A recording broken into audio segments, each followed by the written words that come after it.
بسم الله الرحمن الرحيم الحمد لله رب العالمين وصلى الله وسلم وبارك على سيدنا محمد وعلى آله وصحبه والتابعين لهم بإحسان إلى يوم الدين. اللهم ابسط علينا رحمتك وانشر علينا حكمتك وافتح علينا فتوح العارفين ولا حول ولا قوة إلا بالله العلي العظيم واستبرئ من حولي وقوتي إلى حول الله تعالى وقوته وبعد. This presentation of today, which is based on Hadith Jibreel, actually focuses on a fourth component of the faith that for a very long time has been neglected. It hasn't been neglected because the ulama chose to neglect it, but it has been neglected because the prime time for producing it and showing it and introducing it to people did not come yet. And there is no restriction in this deen that Allah subhanahu wa ta'ala might show to a group of scholars who come much later in time what earlier scholars have not been shown. This is the fadl, this is the bounty of Allah subhanahu wa ta'ala. He might manifest it at any point in time that He chooses subhanahu wa ta'ala. So today's presentation is actually a workshop that I deliver over 2 days on this fourth component. It's based on a book, a small book, part of a whole series of curriculum discussing this fourth pillar of the faith, or this fourth component of the faith, by my teacher Habib Abu Bakr al-Mashhur, who currently lives in Jeddah. He's from Yemen. He was born in 1947, and he dedicated the last 30 years of his life to discuss this component. And I will tell you what is this and why is this important. This is basically a discussion of what we otherwise know as the signs of the Day of Judgment. And it is unlike what we normally do when we discuss the signs of the Day of Judgment. What we normally do is we talk about the signs of the Day of Judgment in almost like an apocalyptic way, something to do with the apocalypse, something that, oh, the world is coming to an end, everything is going to collapse, and we become very interested, especially with films, movies, media, and all of these things. It gives a lot of spice to the topic. This discussion is not that type of discussion. If someone is coming with that expectation, or someone expecting that we will discuss it in this way, then unfortunately we will have to frustrate their expectations. It is not going to answer any question about when things will happen. The question of when is completely out of the discussion. But it is going to give us indications of how can we navigate the difficult times that we live in. And it will show us that the Prophet salawatullahi wasalamu alayhi not only made us aware of the components of the message, which is what to do, what to believe, and how to behave, which we know as fiqh, aqidah, and tasawwuf, or we call it Islam, Iman, and Ihsan. But he taught us also how can we protect ourselves at the difficult times and make our faith relevant. So let me start by showing the importance of learning this. The Prophet ﷺ said in a narration by Imam Ibn Adi in a book called Al-Kamil. And again, this is based on a book. It's available in English. It's called An-Nubdha As-Sughra. An-Nubdha As-Sughra. It's available, I think, on Amazon. I'm not sure if it has arrived in Australia, but it's almost like out of print at the moment. We published it in South Africa in 2017. But I'm sure you should be able to find something on Amazon. Otherwise, I'll send some copies to Sidi Muhammad. I have a few copies at home. So the Prophet ﷺ, as the narration goes, says, when the last generation of this ummah, of this community, cursed the early ones, let the one who has knowledge reveal it. إذا لعن آخر هذه الأمة أولها فمن كان عنده علم فليخرجه. Meaning, in other words, when things get really bad and you see that the community turned against each other, they're fighting, disputing, they're cursing each other, and you realize that the limitation of their curse has expanded so immensely that it covers even the Sahaba, then anyone who has knowledge should reveal it. And the Prophet ﷺ is not talking just about knowledge in general, a non-specific knowledge. He's talking about a specific type of understanding the deen or a specific branch. He says the one who withholds that knowledge, he says, فَإِنَّ كَاتِمَ الْعِلْمِ, the one who withholds that knowledge. So from reading the hadith, we can kind of discern that the Prophet ﷺ is talking about a specific ilm that is yet to be shown. It is based on the texts. Its content is there. The hadith about it, the texts about it are there. But understanding it is related to a specific point in time. So he said, فَإِنَّ كَاتِمَ الْعِلْمِ يَوْمَئِذ, the one who withholds that knowledge then is as evil as the one who withholds what has been revealed to Muhammad sallallahu alaihi wasallam. And we all know the punishment of hiding and withholding knowledge in Islam. That we have a responsibility to disclose the knowledge that we receive, because the purpose of knowledge is refinement of the soul, refinement of the character, and refinement of the society. The purpose of knowledge is to preserve the components of the deen at a time when it becomes really bad. In another hadith narrated by Imam Abu Amr al-Dani in Sunan Abu Amr al-Dani, he narrates that when the tribulations flow with immensity and my companions are cursed, then let the one who has the knowledge show it. So that takes us to Hadith Jibreel. Hadith Jibreel is one of those ahadith. Actually, it is this hadith that has been called for the last few centuries Hadith Sunnah. It's called the hadith of the mother of the Sunnah. In other words, it contains the main themes of the Sunnah of the Prophet sallallahu alaihi wasallam. And when we look at this hadith, I suppose that what you have is the text of the hadith, isn't it? So you have your own time to analyze the hadith and to kind of look through it. This hadith contains, I would say, 4 questions and an introduction. If we imagine this hadith is like an essay, then it contains an introduction and 4 other questions. So the introduction depicts the scene, sets the scene.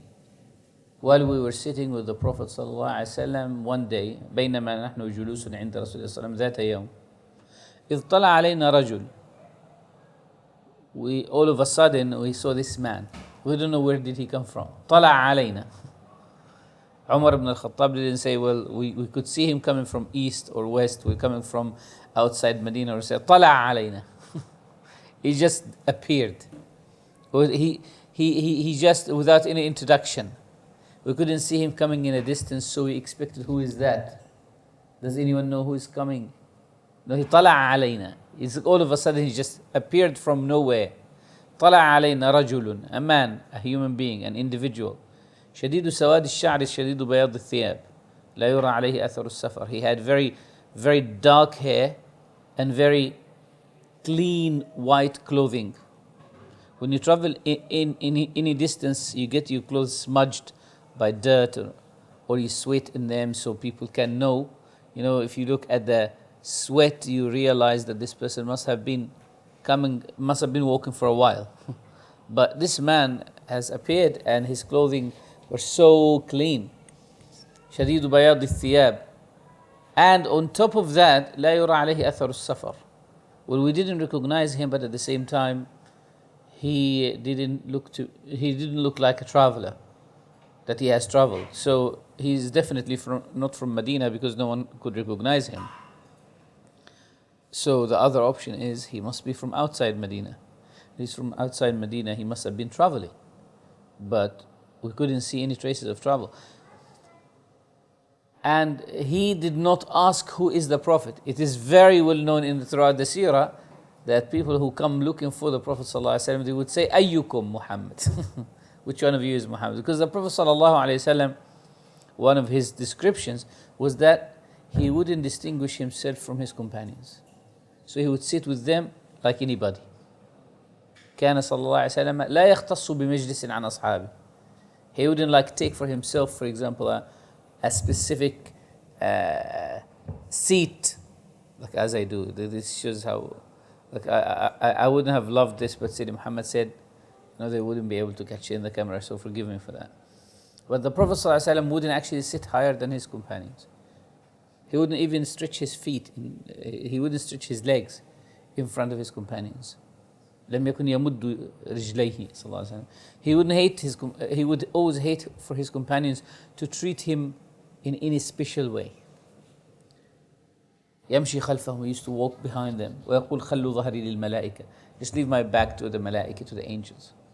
So that did not make him sallallahu alayhi wasallam distinguished in a majlis. So anyone who would come in and who doesn't know him would say, Ayyukum, which one of you is the Prophet? Which one of you is Ibn Abdul Muttalib? But this man didn't ask. He went directly to the Prophet sallallahu alaihi wasallam. It's kind of gathering all of these apparently contradictory things that would trigger questioning the personality of that individual. Who is this? Like, who is this person who just comes without any introduction and he goes directly to the Prophet sallallahu alaihi wasallam? He's not a traveler, yet he's not known to us. He is not a traveler because his appearance looks pristine, but he is not known to us. So who is this? And then the way he approaches the Prophet sallallahu alaihi wasallam also is very, very, very important. What did he do? He put his knees opposite the knees of the Prophet sallallahu alaihi wasallam. When you meet someone for the first time, you sit in a distance. You don't come that close. And then وَوَضَعَ يَدَيْهِ عَلَى فَخِذَيْهِ, and he placed his palms on the thighs, either the thighs of Jibreel, like sitting like this, or the thighs of the Prophet ﷺ, which means he had to lean forward as well, which means very close to him, proximity. وَوَضَعَ يَدَيْهِ عَلى فَخِذَيْهِ. And then he said, وَقَالَ يَا مُحَمَّدُ. And then he addressed him with his name. يَا مُحَمَّدُ أخبرني عن الإسلام. أخبرني, like tell me. Right? So all of these strange things about the personality of that individual, this is actually the first paragraph of the hadith. It sets the scene of seeking knowledge. That the seeking of knowledge requires the person who comes to the gathering of knowledge to be mentally, emotionally, and physically prepared. That seeking knowledge is not just a regular activity that we do in our day-to-day life. It's not like going to the supermarket. It's an activity that you should prepare yourself for. Physically, shower, look pristine and clean. Because this is a sacred revelation, a sacred communication. So you have to be very ready for it. Malik radiallahu ta'ala an, Sayyidina Imam Malik, as is narrated in his biography, when people would come to him, they would come, knock at his door, and his jariyah, his servant, would come out. تريدون الحديث أم الفقه? What do you want? Are you coming here for hadith or coming for fiqh? Meaning fatwa. So if they are seeking fatwa, sometimes Malik would say, okay, let them write down their questions, bring it to me, I will answer and give it back. But what if it's hadith? Malik will say, okay, wait. He would come down, take a full shower, dress up, put his turban, put his sajah, like a very tall hat, and his turban around it. And then he will ask for the bakhur to be burnt and put his oud and come and sit and yahtabi. He ties his habwa around his legs and sit in a very pristine position. فلا يحل حبوته حتى ينقضي المجلس. He wouldn't untie the strap or the habwa around his, like he wouldn't move, he wouldn't fidget until he finishes. We're talking about like 3, 4, 5, 6 hours of a gathering. And as Abdullah ibn Mubarak said, we were with him one day and we'd noticed that his face is turning pale. There is kind of pain, but he's holding it. He's not saying anything. So after we finished, we said to him, what happened? He said, لَدَغَتْنِي عَقْرَبْ. I was stung by a scorpion 13 times in the majlis. So why didn't you stop the majlis and ask for medical help?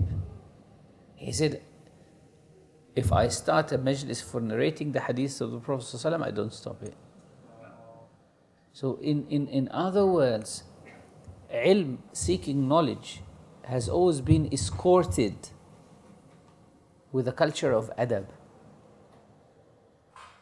In a takeaway time, in a time of takeaway, knowledge has lost, the seeking of knowledge has lost that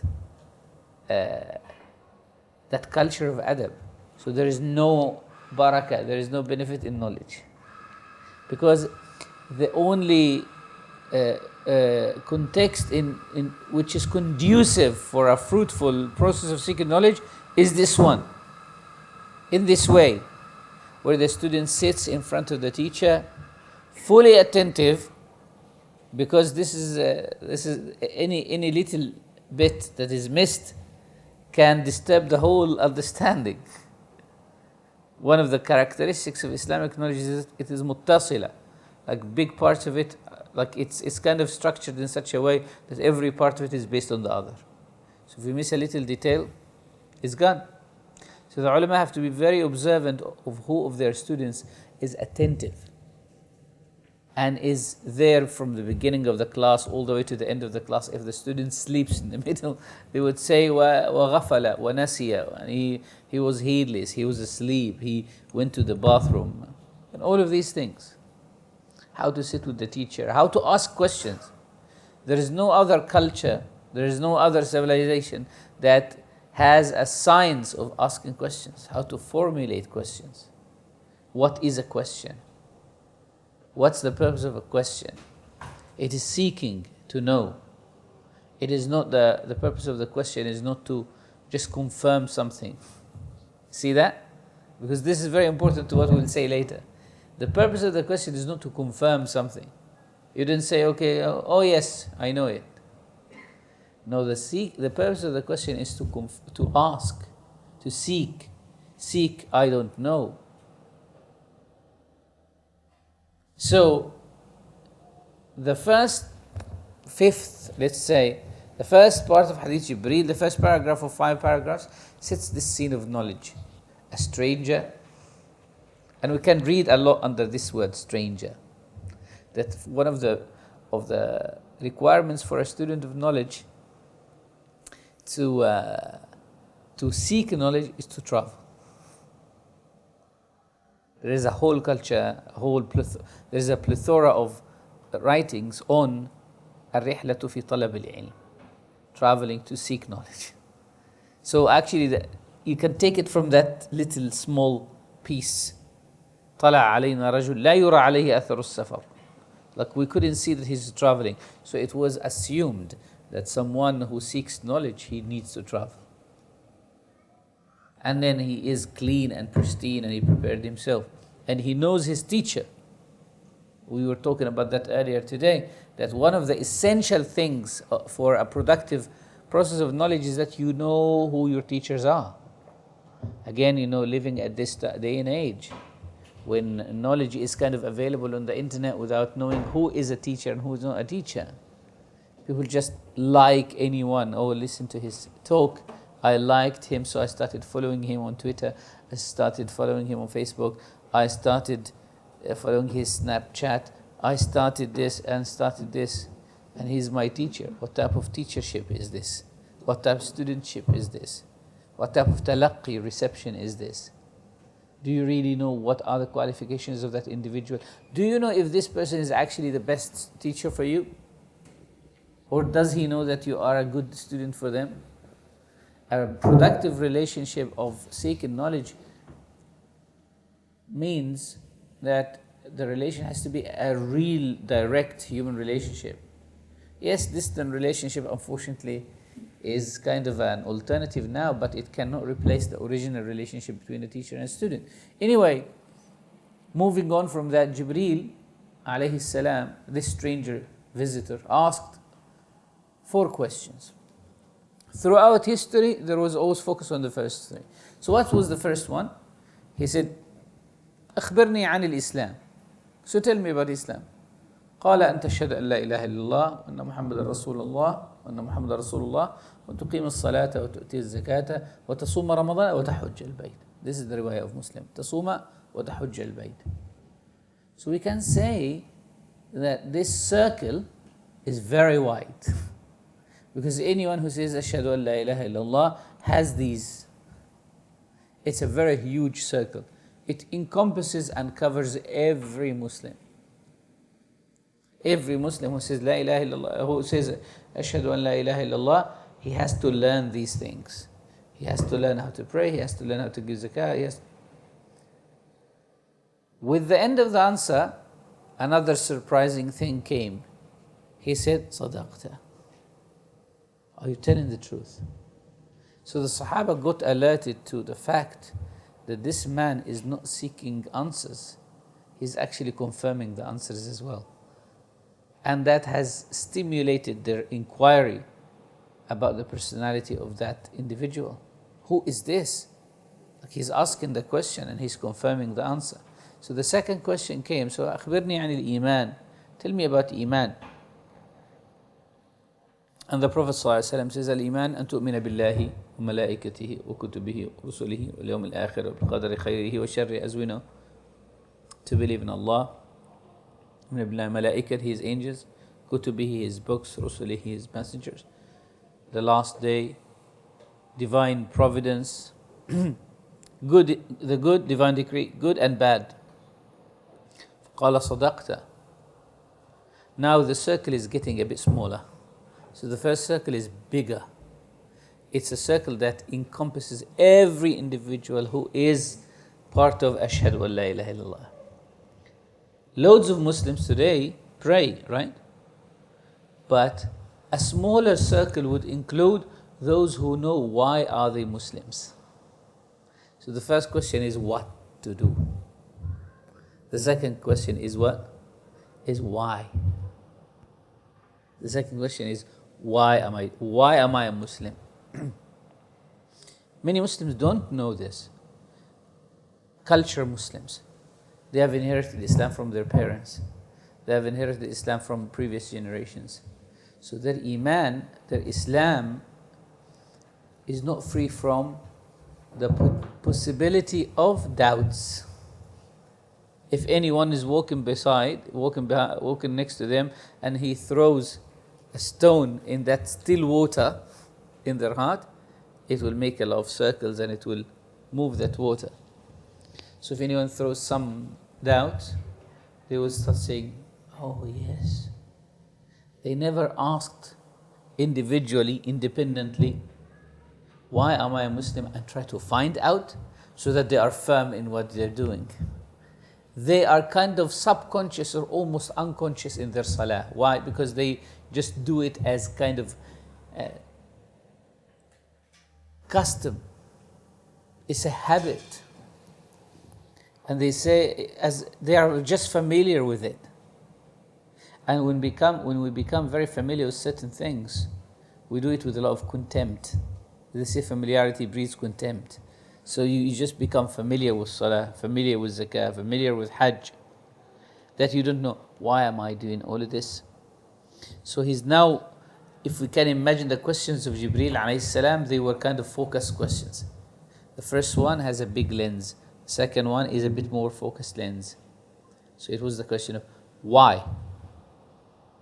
Is it to believe in Allah? Iman is to believe in Allah, that you believe in Allah. So the second question would trigger what? Would trigger the question of why I do believe. And that will encourage us to look at the state of our, not the state of our salah, but the state of our incentive, motive that leads us to salah. Why do we do this? Because if we take our salah as just an inherited practice without questioning the reasons that encourage us to do it, without questioning the reasons that make us part of this community, then our iman will be shaky. إذ كل من قلد في التوحيد إيمانه لم يخلو من ترديد. Then the third question that came was, so tell me about ihsan. Yes, I might be I might be a Muslim, might be someone who kind of subscribes to a community of Muslims. I know why am I doing this, but I do not link my action to my belief in a way that makes me a good human being. The fruit of this Iman, internal cleanliness, and the outer surrender, is to become a good human being, to live in a state of consciousness of Allah subhanahu wa ta'ala, so that anything that comes out of you will always be good. I give this example all the time. If we have electricity wires going into these walls, and we see bulbs and spotlights, we don't know that there are wires there, but when we see the bulbs, we expect that they must be connected with what? With wires. The wires feed the bulbs. But these bulbs will be of no benefit unless we switch on. Switch on. Basically, we connect the wires, electricity in the wires, to the bulbs. And this is what ihsan does. It connects the inside to the outside. So it manifests in practice. Yes, you pray, but your prayer is for benefit. It's of benefit only to you. Yes, you do that out of your love for Allah subhanahu wa ta'ala. But socially speaking, outwardly speaking, your prayer is not going to present any, not contributing to the society. When will it contribute? When you link the inside and the outside together. When you know the purpose of your ibadah, so you become a good human being. Then your salah helps you avoid pride and boastfulness, looking down upon people. Why? Because in sujood symbolizes the utmost surrender, but it also symbolizes the utmost humility. Because you place the highest point of your body in dust. Quraysh proposed to the Prophet ﷺ when he explained to them how to pray. They proposed that they get dust and put it on their nose. They said, can we, instead of doing sujood, can we just take dust and put it on our nose? Because they didn't imagine that they can place their forehead and their noses lower than their backs. Abu Talib, the uncle of the Prophet ﷺ, he said, Wallahi la ta'lu mu'akhirati anfi abadan. I will never let my back be higher than my nose. So, humility is taught through sujood. But this humility does not manifest in salah, it manifests in social practice. It manifests when you deal with people.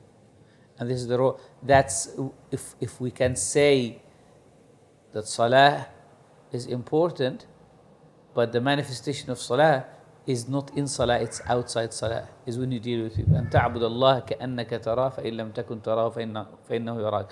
So that you worship Allah as if you see Him. So you live with that consciousness of Allah, Allah's life, Allah in your life, Allah's presence in your life. And if you have that, you will not be, many Muslims will not be asking questions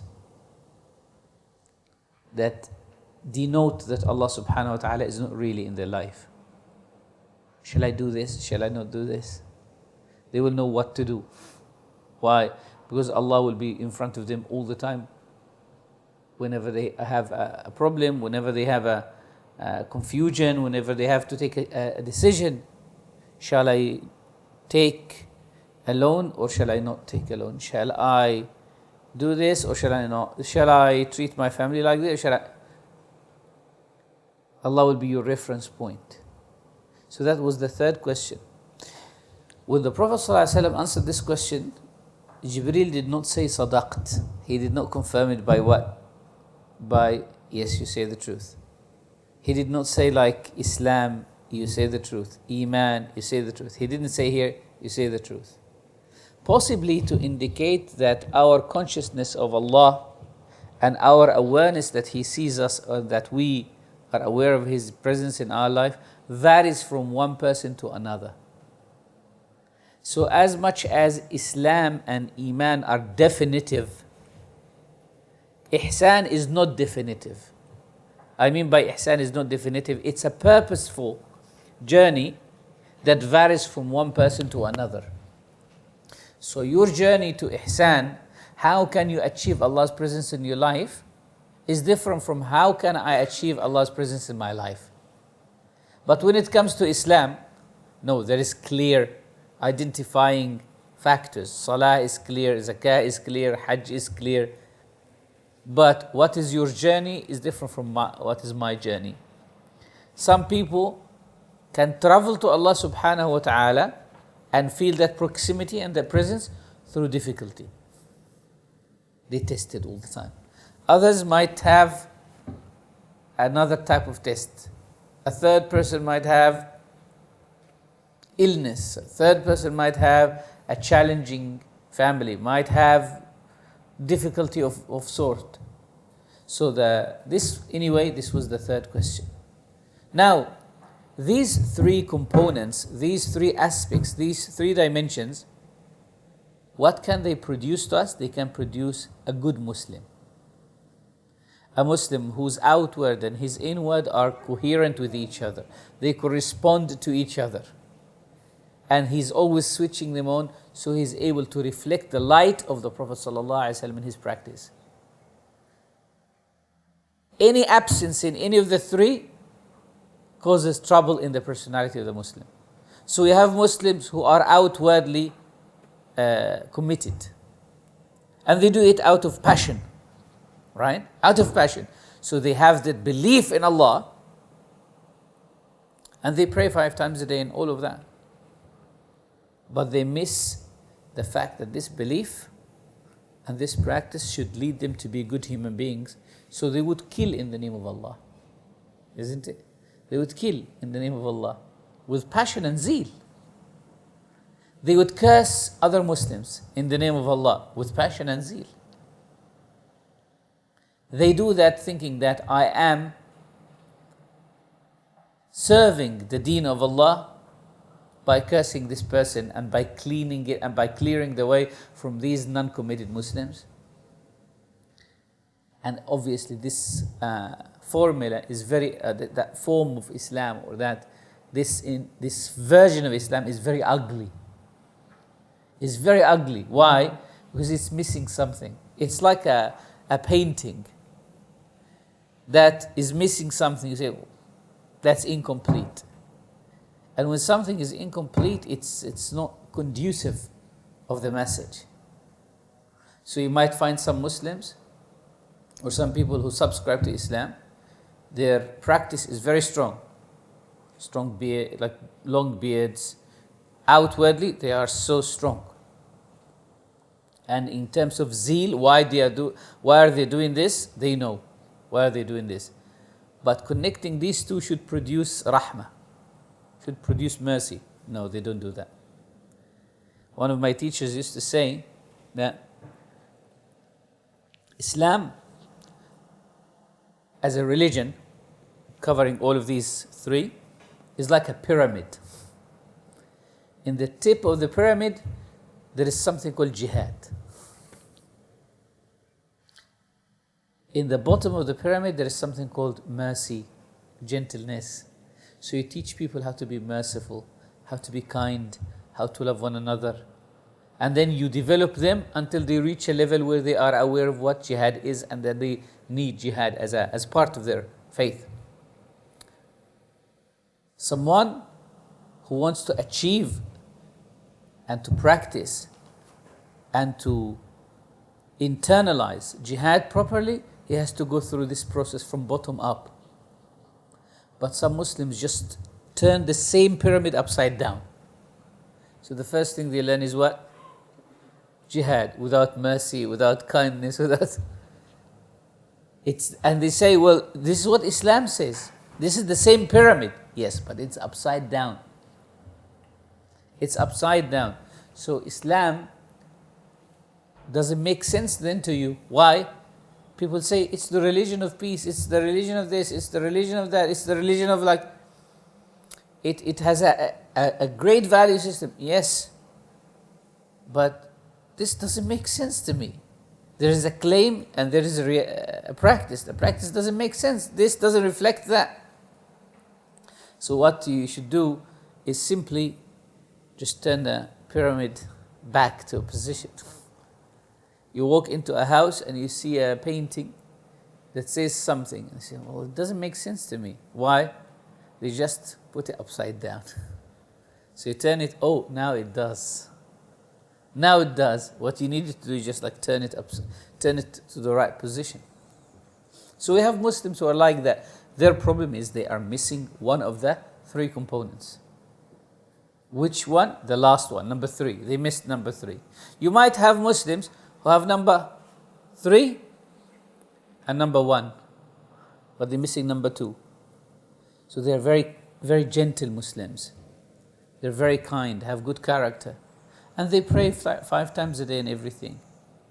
But they don't know the purpose of all of this. So their iman can be subject to doubts. If someone throws any doubts. And then you have Muslims who might have good character, and they say, we believe in Allah.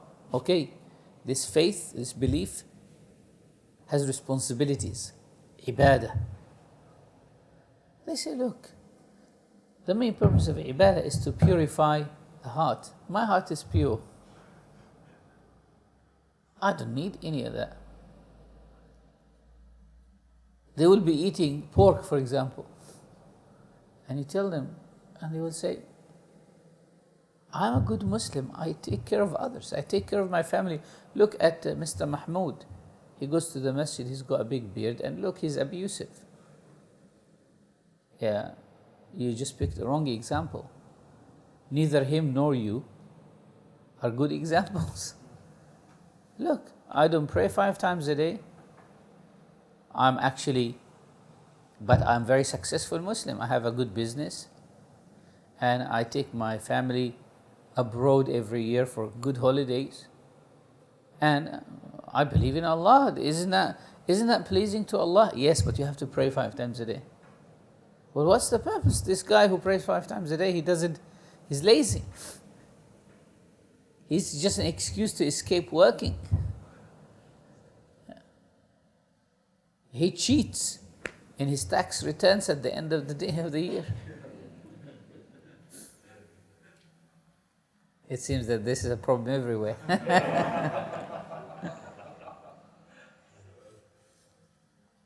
You say, well, that's not a great example.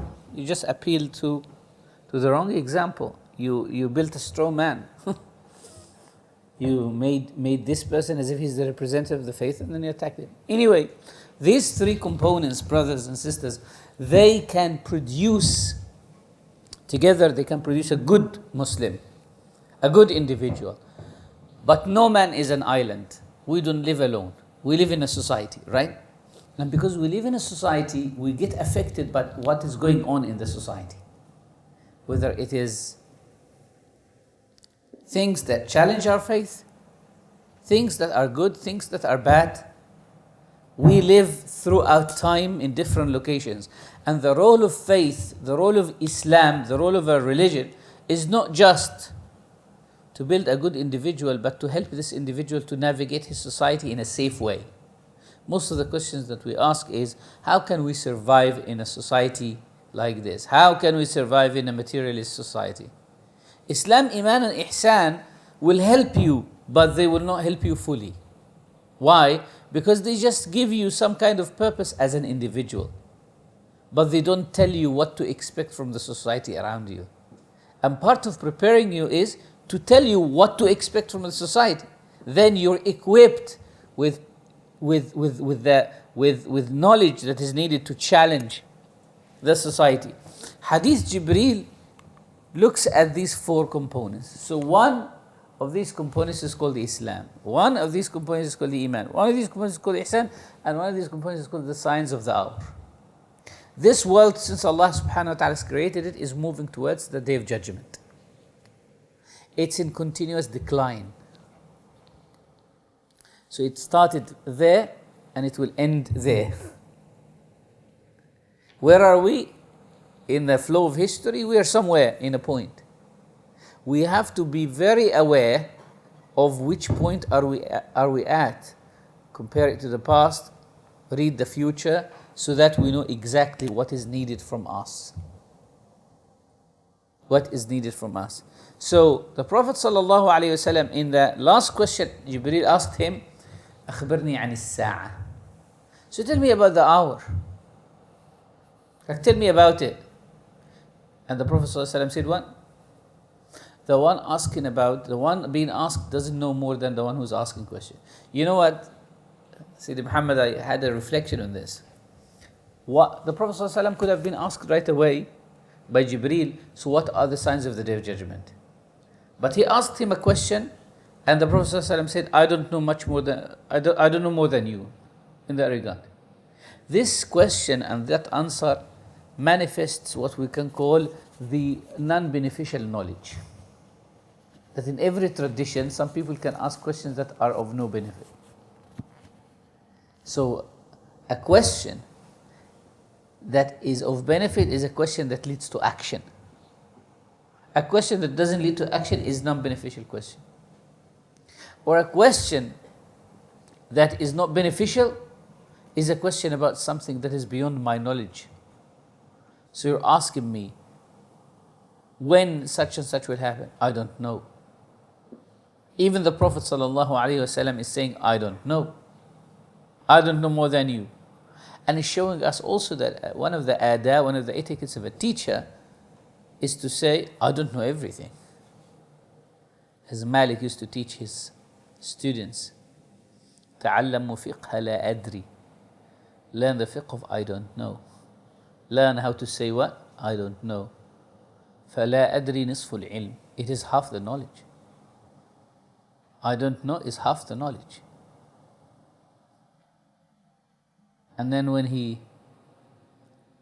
was asked by some people certain questions, and he said, لا أحسن. I don't know how to do this. لا أحسن. And they said, what shall we say to the people who sent us with these questions? They believe you are the great Imam of the time.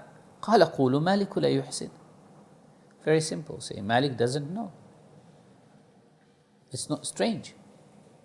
Who should know everything? No one except Allah subhanahu wa ta'ala.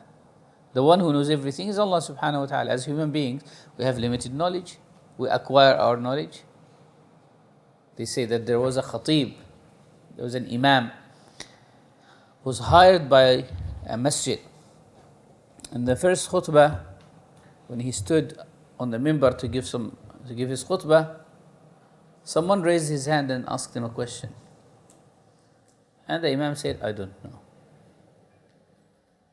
So the man, who was very argumentative, he said, so if you don't know, why are you higher than us? You should be sitting with us here. We are here sitting to listen to you because we don't know and you are supposed to teach us. If you don't know, just like us, you should be what? Lower. You should be at the same level. So why are you higher than us? He said, I am, my higherness is equal to what I know. But if I am asked to travel as far as my ignorance, I would have reached the seventh heaven. If going up is equal to what I don't know, I would end up in the seventh heaven. But this is how far my knowledge could push me. That high, 3 steps only above you. 3 steps above you. So this hadith is showing us at that question that sometimes we ask the wrong questions. Then Jibreel alayhi salam said to the Prophet sallallahu alaihi wasallam, tell me then the signs of the Day of Judgment. Tell me what? The signs of the Day of Judgment, the signs of the hour. And the Prophet sallallahu alaihi wasallam told him two signs which we'll come to later on. Now, this hadith talks about 4 components of the faith that are needed to build a Muslim community. 3 of them needed to build a Muslim community, to build a Muslim individual, And the fourth is to make the Muslim aware of what is going on. And let me take that to a political side. I don't like politics, but let's take it to a political side. Some years ago, the Middle East was boiling with something called the Arab Spring, right? And that Arab Spring put a lot of people into confusion. No human being loves tyranny. Tyranny is an ugly thing. Injustice is an ugly thing. But what is the solution then to get rid of tyranny? Is the solution revolution? Should we take things into our hands, remove the tyrants and replace them with new regimes, even if this leads to a lot of bloodshed? Or shall we tolerate tyranny, not because we love it, but because the price is very expensive? It's a moral question. What should we choose? A tyrannical ruler whom we don't like, who continues to persecute people and cause disruption in the land, but there is at least some kind of like general amnesty and security in the country. Things are not great, but they're working.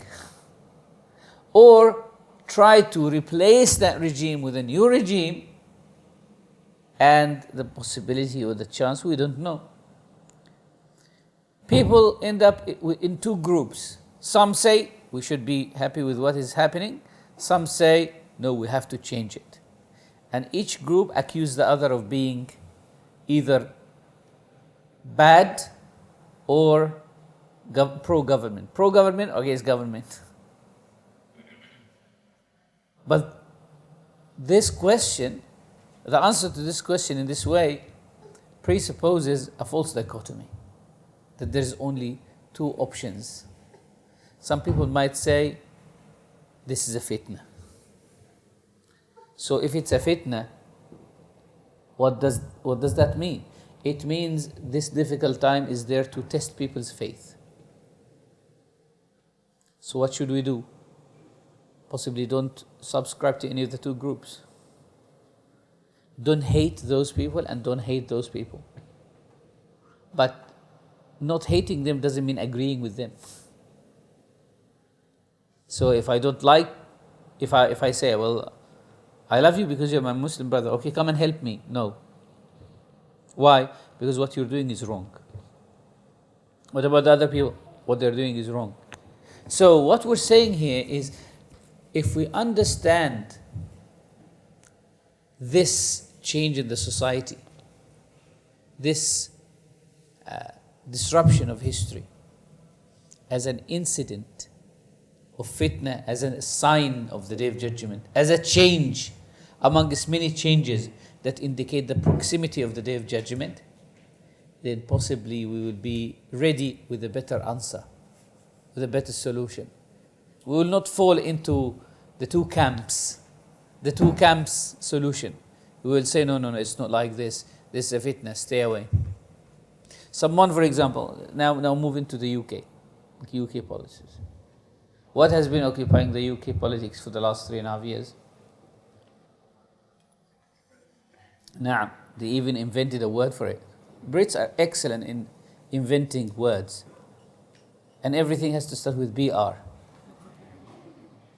So exit, Brexit. So on and so forth. Anyway, so someone might ask, what is good for Britain? Is it Brexit or stay, remain? Someone might say, well, Brexit is good. I actually heard many Muslims fighting on both sides. Some people say, no, we should stay. Others say, no, we should leave.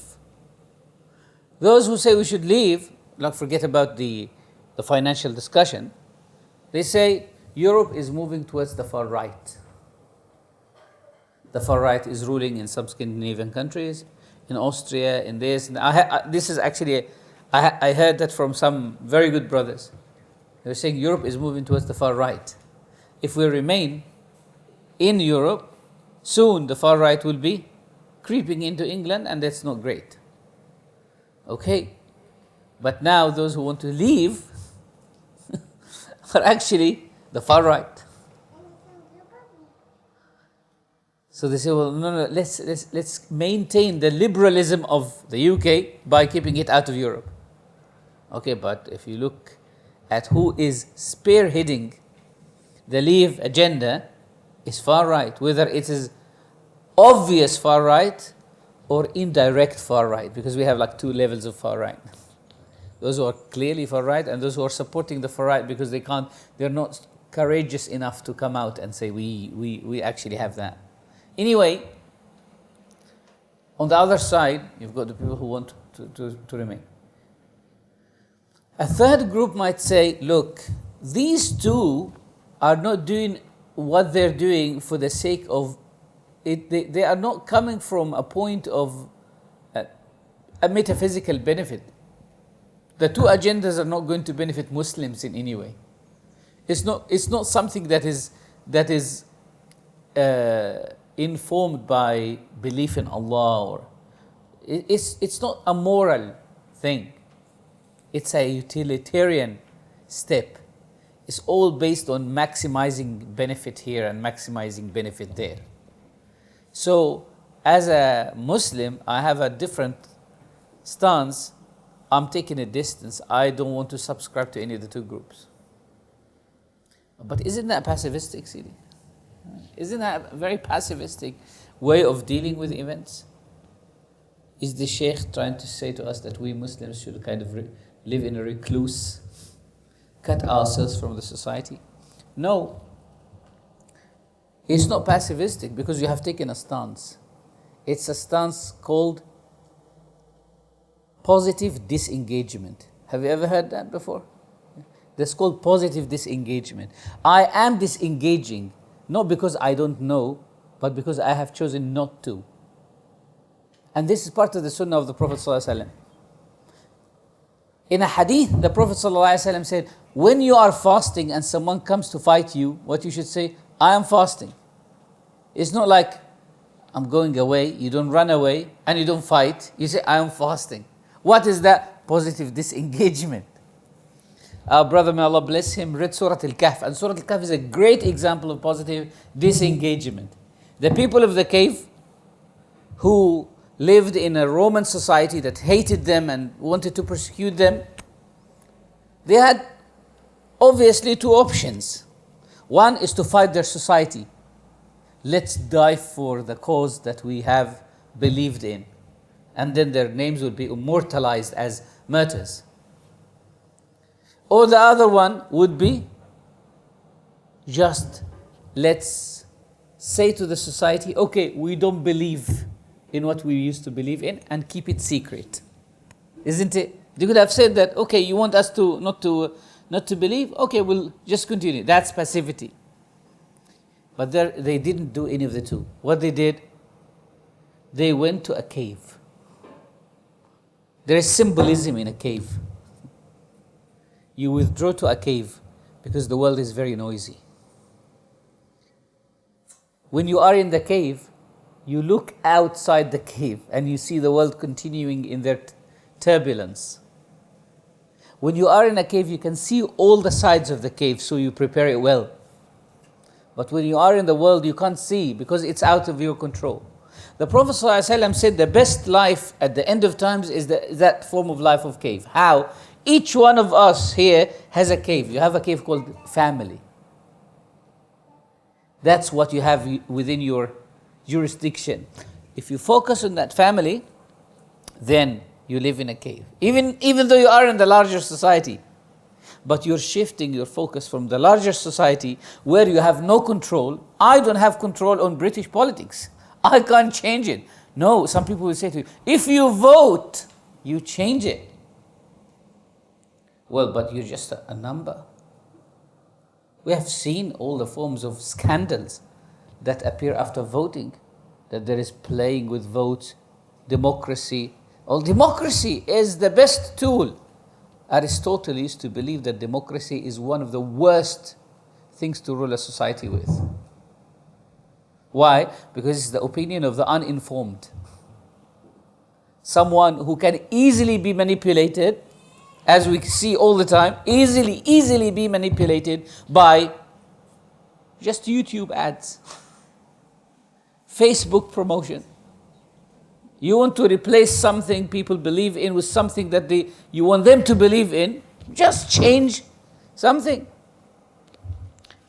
As you all know, wherever you log in into your Facebook, they read all the data around you.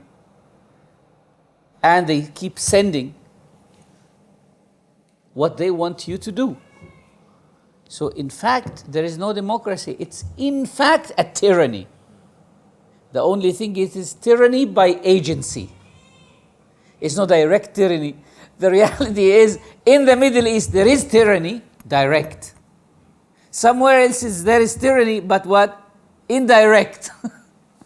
They make you do what they want you to do. And then when you complain, you say, I didn't. You chose. Right? You chose. There is an Arab proverb of a man who wanted to drown his brother. So he knew that his brother doesn't know how to swim. So he convinced his brother to go to the other side of the river. But his brother said, I don't know how to swim. He said, yes, but you can make, what's that? You can get a piece of skin, stitch it, blow it, and then hold into it, and then cross the river. He knew that his brother is not good at stitching. So what happened? His brother naively did that. He brought a skin, he stitched it, fill it with air, and then he tied it, and crossing the river halfway, the air came out, he drowned. So he said to him, your hands stitched it, and your mouth filled it with air. I didn't kill you, like you did that to yourself. يَدَاكَ أَوْكَتَ وَفُكَ نَفَخ. So, we might choose not to be those who are contributing to tyranny either directly or indirectly. We choose to be like the people of the cave. People will not like that. People can call you to negative, quietist, passive. But that's fine. If you are firm in your position, if you know what you're doing, if you are sure that this is the safest option, then you will not be changing your position. Why? Allah subhanahu wa ta'ala says, قُلْ إِنِّي عَلَى بَيِّنَةٍ مِّن رَبِّي وَكَذَّبْتُمْ بِهِ. I'm on a clear way from my Lord, even though you deny Him. That's the reality. Society is in complete denial. But if you know your way, imagine that, brothers and sisters, you know the way from one city to another. Another person with you in the car only uses navigation. So you said, you don't need to use the navigation, I will drive. And he keeps saying to you, it's not the way.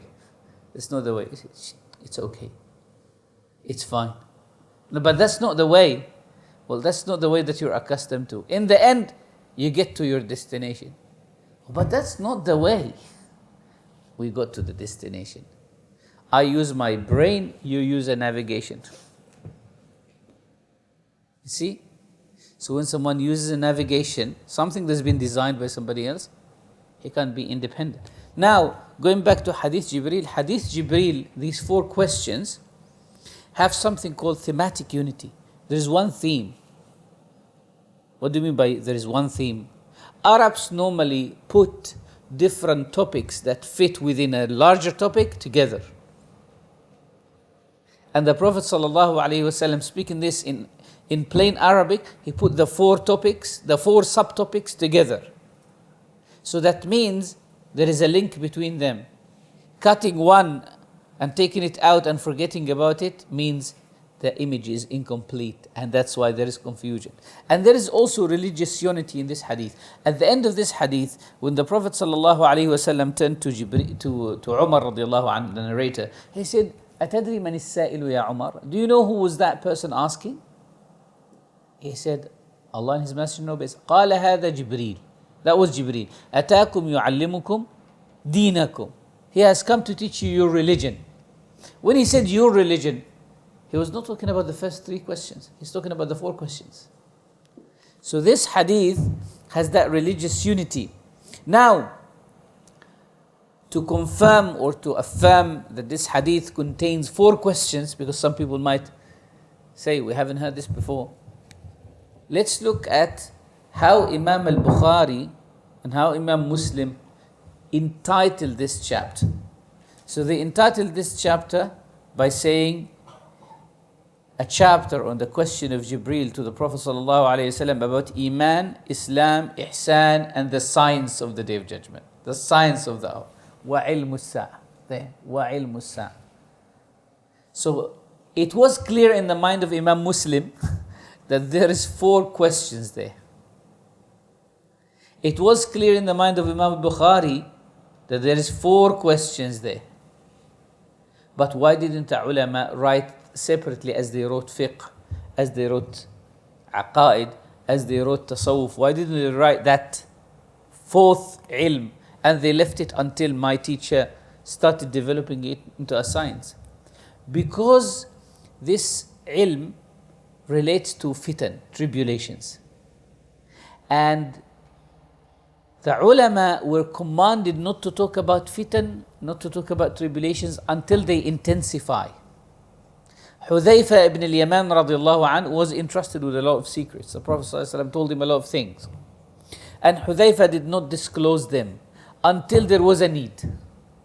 So for example, when As-Sayyida Aisha radiallahu anha participated in the fight between Muawiyah and Ali radiallahu anhuma, Hudhayfa ibn al-Yaman, much earlier than that, he said, if I were to take, and Hudhayfa died before that battle, the battle of Al-Jamal, the camel. He said, لو أخبرتكم أن أما من أمهات المؤمنين تغزوكم بكتيبة, if I were to tell you that one of the mothers of the believers will come to Iraq in a battalion, you will not believe me. And they said, أحق ذاك? Is that true? He said, yes. Al-Humayra. And he specifically mentioned that it's Aisha radiallahu anha. Hudhayfa said, the Prophet sallallahu alayhi wasallam, this is very interesting. Hudhayfa said, the Prophet sallallahu alayhi wasallam gathered us one day until Asr. From morning till what? Till Asr. فما ودع فتنة فيها 300 رجل. He did not leave a tribulation or a revolution or a group of people, 300 people, like that was the number, like any group of 300 and above that will revolt or cause trouble in the course of history in the future, except that the Prophet ﷺ mentioned the name of the leader of the group and name of his father. Name, like the names, the real names. So the Prophet ﷺ gathered his Sahaba one day and he said, listen, I'm going to tell you what will happen from today till the Day of Judgment, so that you know which group to side with and which group not to side with, so that you know the fitna groups and stay away from them. Any group that had 300 people, 300 membership, the Prophet ﷺ named the leader and his father. Why? Because they are big enough to cause change and trouble. But what happened to the Sahaba? Hudhayfa said, حَفِظَ مَنْ حَفِظَ وَنَسِيَ مَنْ نَسِي. Meaning he forgot. They what? They forgot. So he sallallahu alayhi wasallam would say to them, okay, stay away from this and stay away from this and stay away from this and stay away from this. And some Sahaba remembered some hadith and some Sahaba forgot. And those who forgot, they fell into the fitna. They needed a reminder. When they were reminded, they left the fitna. They left, like Talha was Zubayr. Talha and Az-Zubayr ibn al-Awwam, they both sided with Muawiyah. in the fitna. Then Sayyidina Ali radiallahu anh invited them and he said, let me have a word with you. Didn't the Prophet ﷺ say to you, you will fight me and you're wrong? And he reminded them of that incident. By the way, the Sahaba had a very intense life with the Prophet ﷺ that they could forget easily. Don't you remember that? And they said, yes we do. You know what happened to Talha and Zubair? They left the fitna. They left Muawiyah and they left Sayyidina Ali. Abdullah ibn Umar radiallahu ta'ala an, as soon as the fitna started, what did he do? He took his sword and broke it. And he said, I'm not leaving my house. So when someone comes and says, oh, you know, you're very pacifistic, why do you do that? The Sahaba did that. In other words, if I can't promote peace and goodness in the society, I should not increase violence and disparagement in the society. If I can't contribute to the society in a positive way, I shouldn't contribute to the society in a negative and destructive way. Allah subhanahu wa ta'ala also says in the Quran that the role of the Prophet sallallahu alayhi wasallam is هو الذي بعث في الأميين رسولا منهم. What will the Prophet do?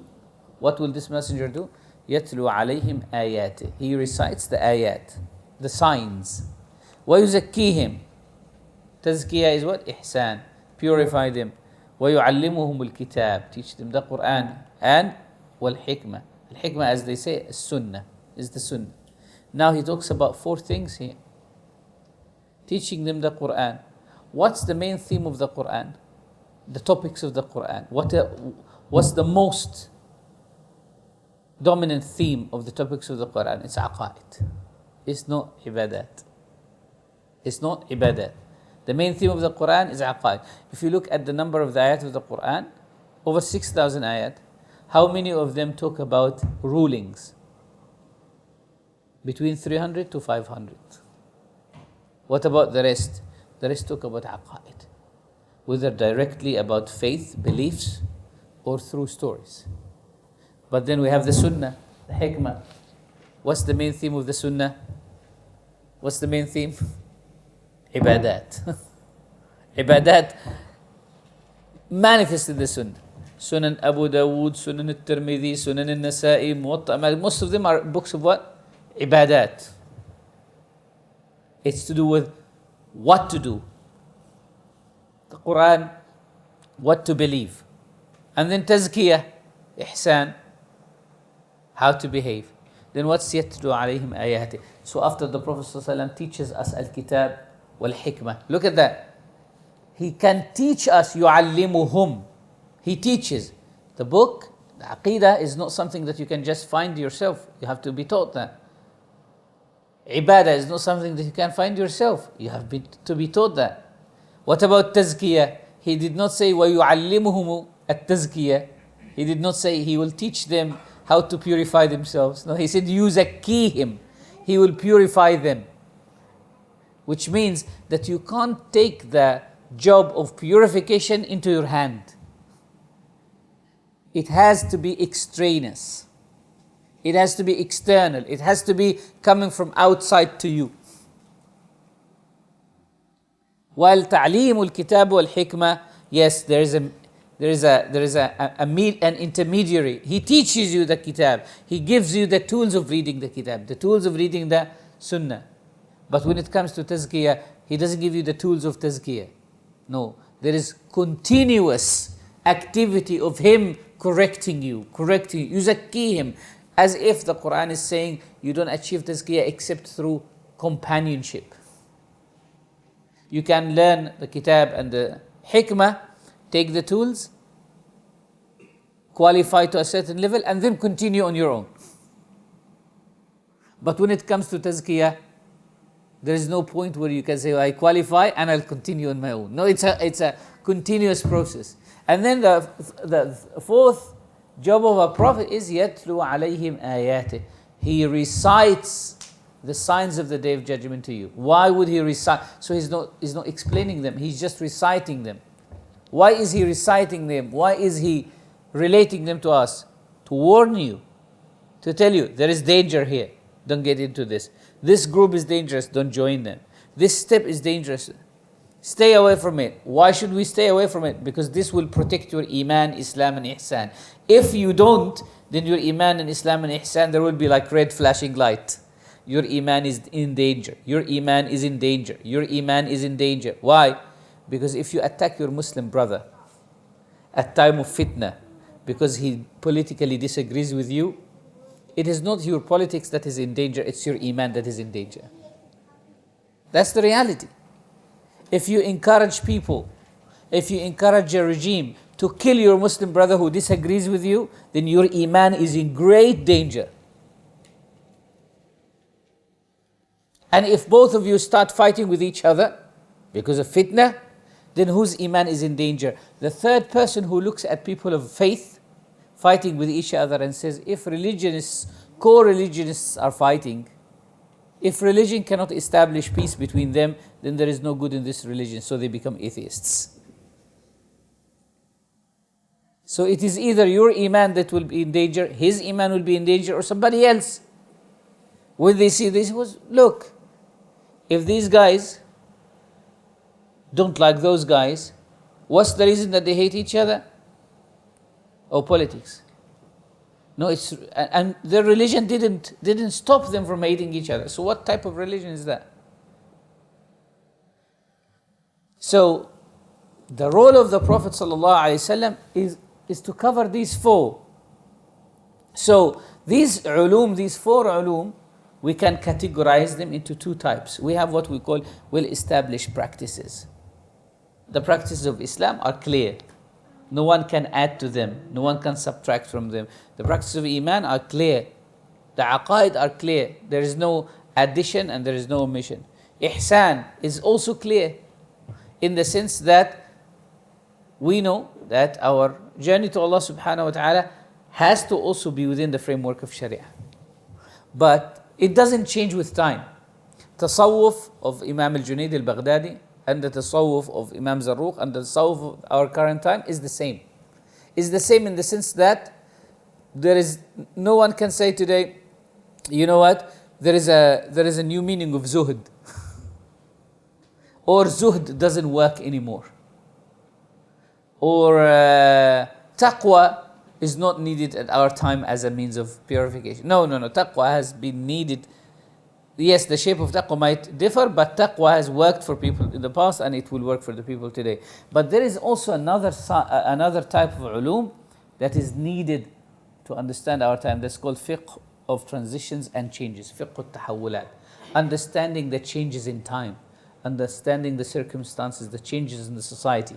The point of this ilm, that fourth ilm, the fiqh of transitions, is to make us aware of what is happening in the society so that we take the right course of action and we don't fall victims into it. So understanding Islamic law, creed and spirituality, and here understanding the social, universal changes and transitions. So what is fiqh al-tahawulat then? Fiqh al-tahawulat is an Islamic understanding of the changes that have happened and still happen. There are different ways of reading history, brothers and sisters, isn't there? There's different ways of analyzing the society that is around us. You look at what we call modern era, which starts arguably from the 18th century to this day. Europe went through changes. There was the introduction of the Industrial Revolution. There was kind of a shift, a big shift from agrarian society to industrial society. And that brought a lot of things with it. One of the most essential things is that in agrarian society, and this is something that we can discuss much later, in agrarian society, human beings depend more on God and they have more relation with cosmology. In industrial society, human beings depend more on themselves, and it empowers the human ego, and it makes man think that he is a manufacturer, he's a maker, he's a god. There is kind of a hidden hint in the Quran of criticizing industry as opposed to praising agriculture. In Surah Yasin, Allah subhanahu wa ta'ala says, لِيَأْكُلُوا مِنْ ثَمَرِهِ وَآيَةٌ لَهُمُ الْأَرْضُ الْمَيْتَةُ أَحْيَيْنَاهَا. When he speaks about earth as a place of agriculture, he said, we brought it to life. وَأَخْرَجْنَا مِنْهَا حَبًّا. We brought forth the seeds and the crops from it. But when the Quran says, لِيَأْكُلُوا مِنْ ثَمَرِهِ, to eat from the fruits, وَمَا عَمِلَتْهُ أَيْدِيهِمْ, and what their hands have made. So when the Quran talks about صناعة, making, manufacturing, it says like, it's yours. As if the Quran is saying, well, that's again another discussion. Not to say, by the way, that as Muslims we should be agrarian and hate industry. My humble view, Sidi Muhammad is much better than, definitely better than me in these discussions of philosophical changes of the society. I'm just a crawling reptile in these. But my personal analysis is that an ideal society, or kind of a God-directed, orientated society, industry should be subsequent to agriculture.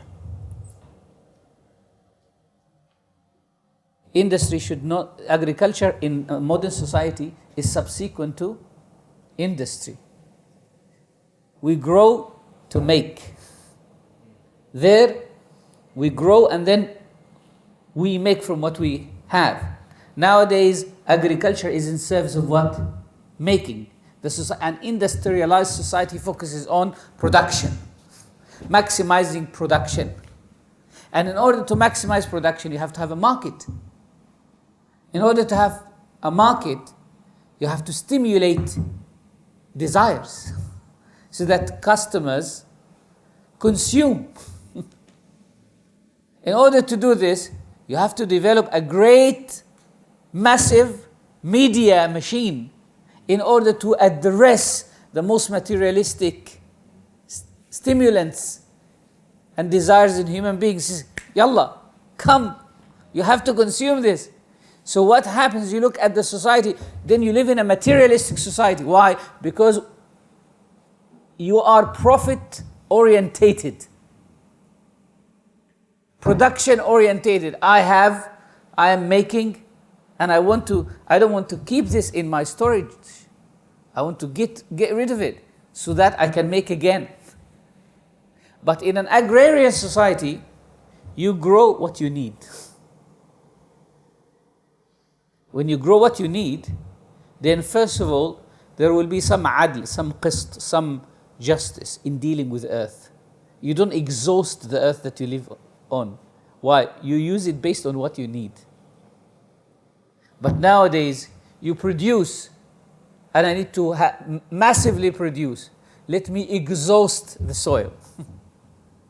And if this is not working, if I want to maximize my profit, cut on my expenses, then I will need to grow certain crops that wouldn't grow in Europe, so that I don't import I don't import from somewhere else.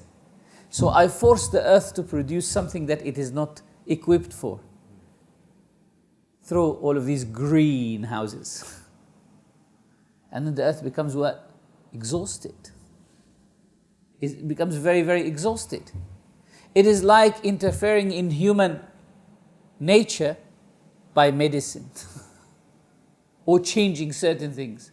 It becomes very unnatural. It will grow, but becomes very unnatural. Ibn Ata'illah in Tasawwuf, he says something very similar. He says, "Idfin nafsaka fi ard al-khumul." If you want to grow, you should bury yourself in the soil of unknownness.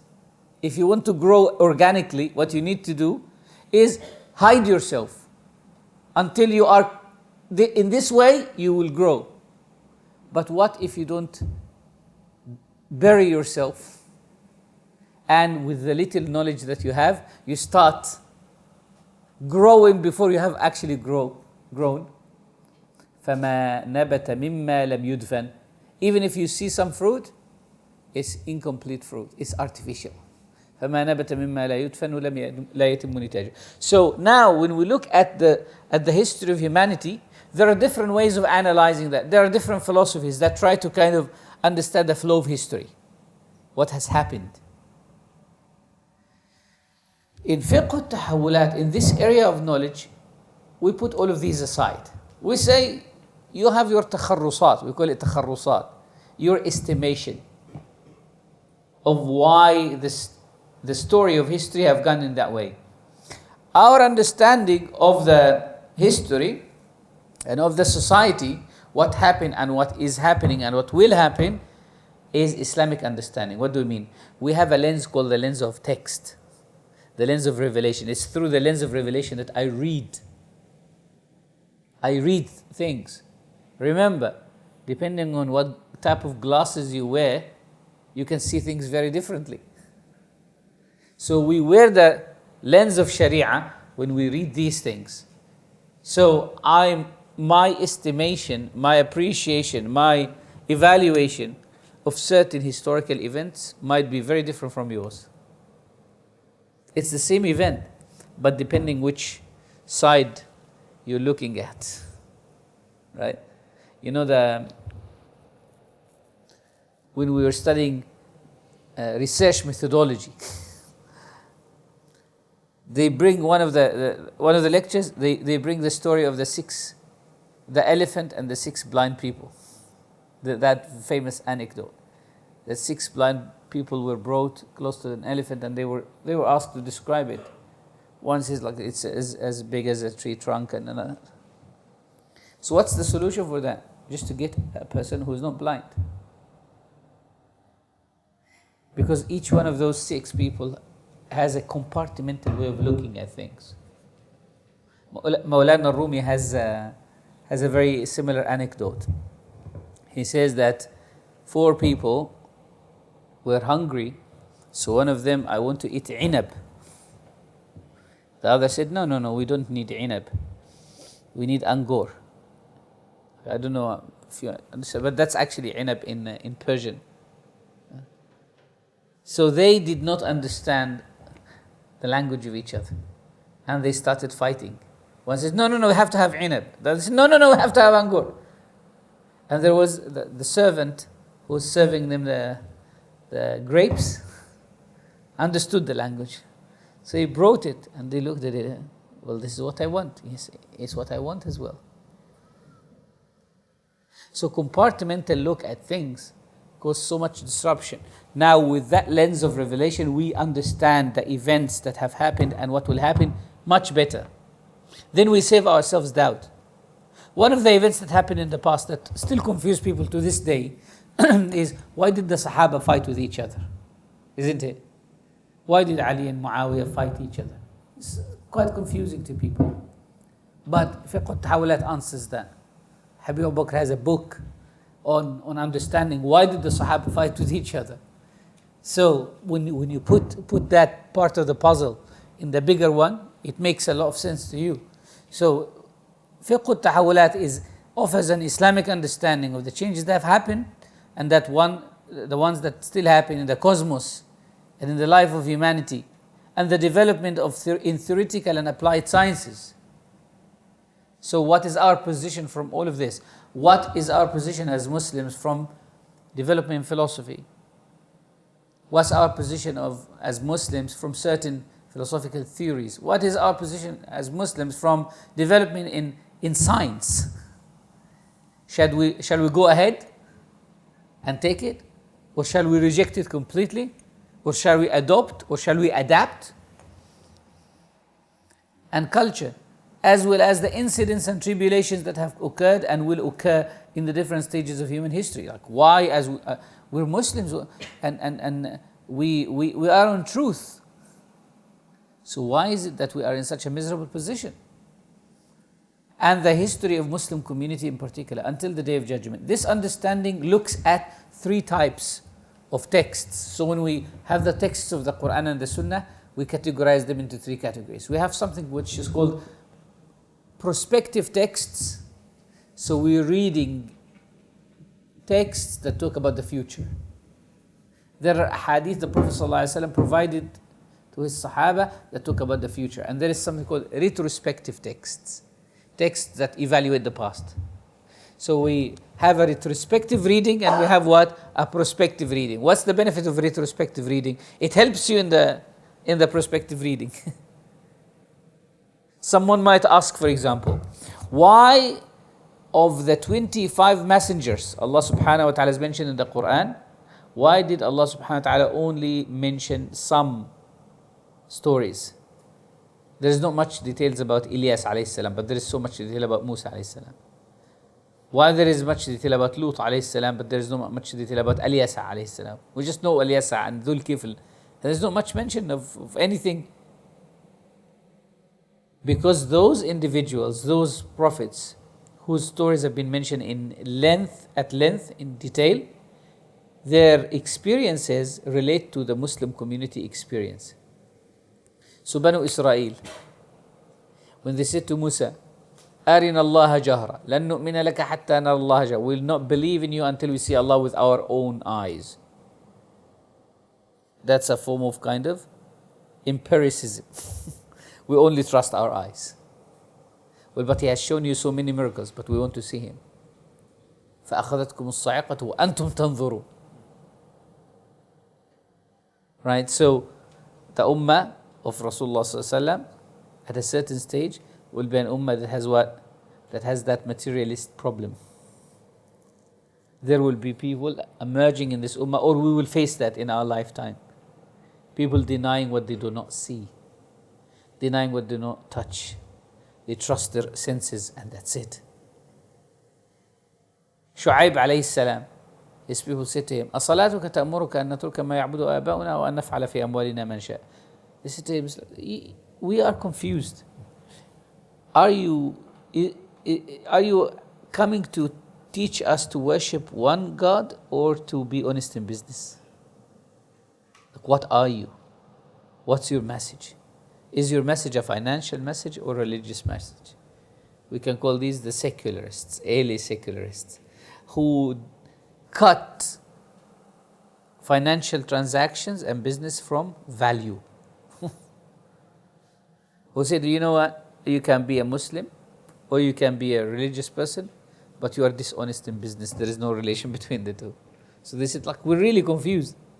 When a sheikh talks to people about honesty in business, and they said, this is a mosque. It's not an economic advisory board. So fiqh al-tahawulat teaches us through the retrospective incidents, the reading of the retrospect and the reading of the prospect, how to look into the history of nations and communities and how are they depicted in the Quran and the Sunnah. Sidi Muhammad, do you want us to give a break? Well, you were taking a break inside. Okay. طيب خير إن شاء الله. So we'll خير إن شاء الله. So we'll give you a break from me.